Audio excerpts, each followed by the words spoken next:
Bonjour à tous, bienvenue pour cette émission exceptionnelle de CFO Radio en direct du salon Financium organisé par la DFCG.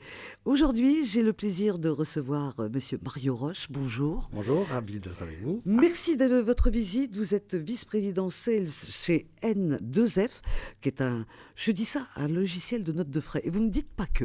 Alors, pas que. On est un logiciel de gestion des dépenses professionnelles. Et pourquoi le pas que? Parce qu'effectivement, ça va inclure les notes de frais. Mais on va aussi avoir tout ce qui est gestion des factures fournisseurs, puisqu'on est dans le cadre de la loi de dématérialisation des factures fournisseurs. Et on va voir aussi, pour payer tout ça, donc les notes de frais, les factures, l'émission de carte bancaire qui permet de régler ses dépenses professionnelles. Absolument. Voilà, la boucle est bouclée. La boucle est bouclée. Alors, vous avez assisté tout à l'heure, vous étiez intervenant dans une conférence concernant le digital comme levier d'optimisation des processus. Quel apport en particulier de l'IA et du machine learning? Moi, j'ai envie de vous dire, le digital, dans le domaine où vous exercez, il est devenu incontournable. C'est clair et net. On ne peut pas y revenir, là. C'est devenu incontournable. Pourquoi? Parce que les gens se sont habitués à avoir une aide dans le traitement de ces processus financiers. Donc on va avoir donc du temps de gagner. On va avoir également de l'argent d'économiser, de l'argent collecté. Parce que là, aujourd'hui, ce qu'on va fournir, ça permet de processer quelque chose 2 fois plus vite qu'auparavant. Le contrôle, par exemple, lorsqu'on doit valider qu'une dépense professionnelle, une facture est bien légitime, auparavant, il fallait partir dans un workflow compliqué. On envoyait un mail, on attendait que la personne réponde. C'est un peu compliqué. Là, on a un logiciel qui va rationaliser tout ça, qui va relancer automatiquement et voire même auto-valider. Si on sait que la dépense est légitime, ça passe même en auto-comptabilisation et ça permet donc d'optimiser ce temps-là. Mais il y a aussi la collecte de la TVA. Aujourd'hui, la TVA, c'est un sujet. Quand on a des factures qui viennent de partout et notamment des notes de frais de l'international, la plupart du temps, la TVA, on ne va pas s'en occuper.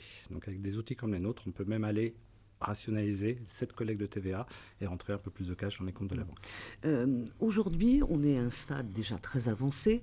Tout le monde n'est pas à la pointe du digital, mais qu'est-ce qu'on peut attendre pas de révolutionnaire, mais qu'est-ce qui va être la prochaine étape, la prochaine marche pour le digital dans votre domaine? Ça va être l'interaction homme-logiciel, homme-machine. C'est-à-dire que, par exemple, moi, je suis salarié d'une société, je sais que je dois faire un déplacement, mais je ne connais pas tout à fait la politique de dépense. Je ne m'en souviens plus, je ne sais plus dans quel obscur email j'ai reçu les consignes.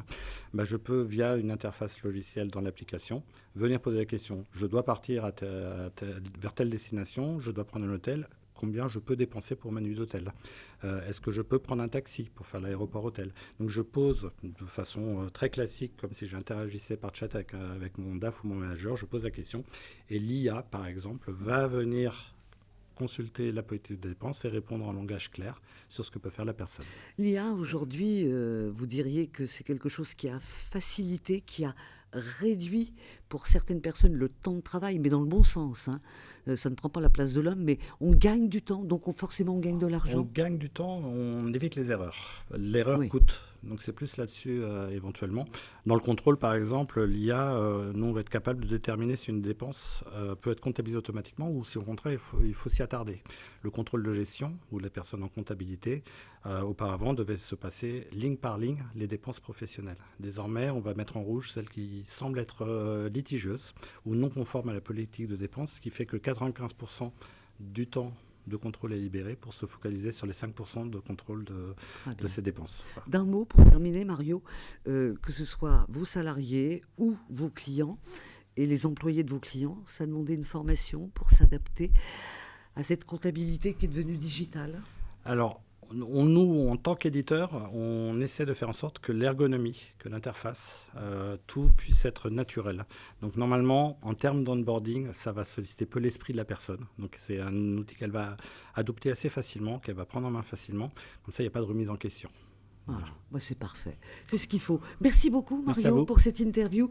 On se retrouve très vite pour un nouveau numéro de CFO Radio exceptionnel, puisque nous sommes en direct de Financium 2024.